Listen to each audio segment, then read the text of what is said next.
ప్రముఖ భారతీయ నటి పూజా హెగ్డే జీవిత ప్రయాణం, ఆమె ఎదుగుదల, సినీ పరిశ్రమలో ఆమె సృష్టించిన ప్రభావాన్ని ఒక సమగ్ర జీవిత చరిత్రగా ఇప్పుడు తెలుసుకుందాం.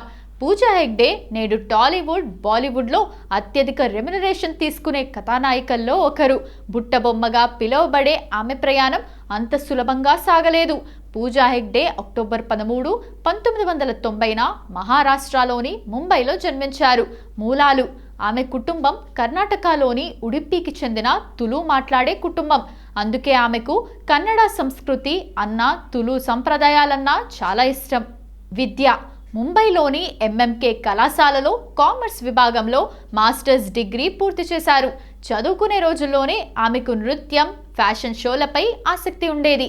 సినిమాల్లోకి రాకముందు పూజ మోడలింగ్లో తన అదృష్టాన్ని పరీక్షించుకున్నారు. 2009లో మిస్ ఇండియా పోటీల్లో పాల్గొన్నారు. కానీ ప్రారంభ దశలోనే వెనుదిరిగారు. పట్టుదలతో మళ్ళీ 2010లో మిస్ యూనివర్స్ ఇండియా పోటీల్లో పాల్గొని సెకండ్ రన్నర్-అప్గా నిలిచారు.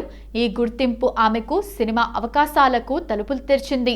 చాలా మందికి తెలియని విషయం ఏంటంటే పూజ తొలి సినిమా తెలుగు కాదు.